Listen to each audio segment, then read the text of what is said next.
भारत की आधी से ज्यादा जनसंख्या उत्तरी भारत के मैदान में निवास करती है, जिसको पालती पोसती है भारत की सबसे बड़ी और पवित्र नदी गंगा। यहाँ इसे माँ का दर्जा प्राप्त है और लोग इसकी पूजा करते हैं। लोगों का उद्धार करने वाली गंगा आज खुद समस्याओं से घिरी है। पहला प्रदूषण और दूसरा ग्लोबल वार्मिंग। ग्लोबल वार्मिंग के कारण गंगा का स्रोत यानी गंगोत्री ग्लेशियर, जो हिमालय क्षेत्र में सबसे बड़ा ग्लेशियर है, तेजी से घट रहा है। इसकी घटने की दर 19 मीटर प्रति वर्ष है, लेकिन 20वीं सदी के पिछले 25 सालों में यह 850 मीटर से उड़ चुका है, यानी 34 मीटर प्रति वर्ष। गंगा ही नहीं, हिमालय के दूसरे ग्लेशियर भी इसकी चपेट में हैं।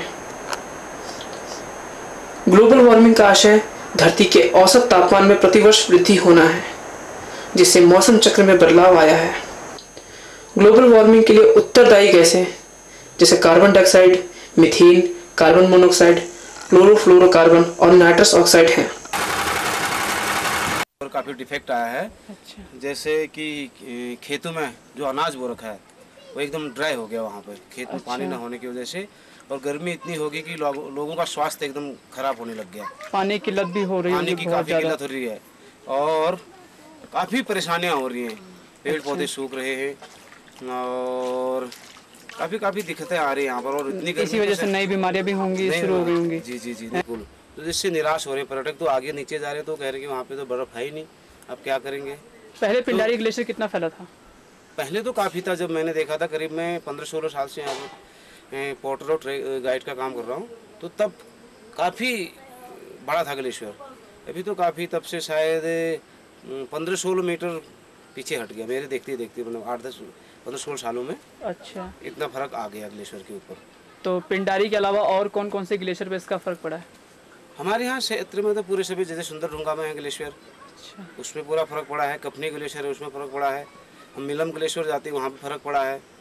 सबसे ज़्यादा फर्क तो गंगोत्री पड़ा होगा। हाँ, गंगोत्री में बता दें कि सबसे ज़्यादा फर्क जो है गंगोत्री में पड़ा है। तो वहाँ तो अभी लोगों को भी कंट्रोल कर दिया। अच्छा, तो सरकार ने इसके लिए कुछ कदम उठाए हैं यहाँ पर?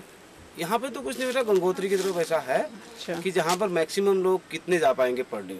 अच्छा, इस टाइप का, क्योंकि जो आदमी के जलने से या उसके होने से जो उसकी गर्मी बढ़ जा रही है वहाँ पे, तो इसलिए वो उसका लोगों का जो वहाँ जाना है वो थोड़ा कम कर दिया।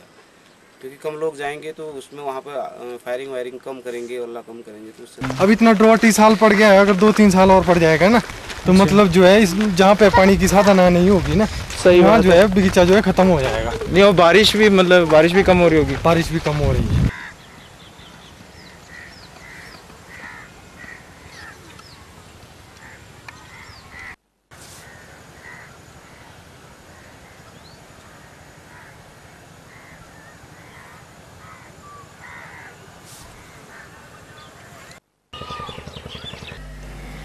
इन हानिकारक गैसों के उत्सर्जन के लिए मानव भी जिम्मेदार है।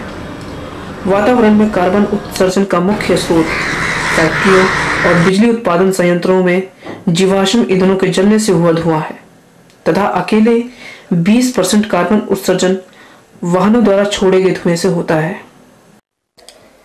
मीथेन गैस, जो कार्बन डाइऑक्साइड से 20 गुना ज्यादा प्रभावी है, सड़ रहे कचड़े, कीचड़ और दलदली ज्वालामुखी से आता है, जो एक प्रभावी ग्रीन हाउस गैस है।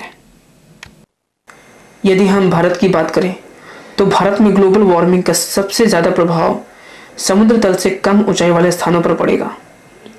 समुद्र का जल स्तर 2 मीटर भी बढ़ने पर लक्षद्वीप और अंडमान निकोबार द्वीप समूह जैसे छोटे द्वीप पूर्णतः डूब सकते हैं। लेकिन सबसे ज्यादा असर मुंबई, कोलकाता और चेन्नई पर पड़ेगा। इन शहरों में और इनके आसपास बहुत लोग रहते हैं।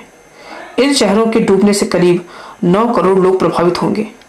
इसी के साथ ही समुद्री कछुए, उत्तरी अटलांटिक व्हेल, पांडा, ओरंगुटान, अफ्रीकन हाथी, ऑस्ट्रेलियन मेंढक और भारतीय बाघ, ये सब ग्लोबल वार्मिंग की मार झेल रहे हैं।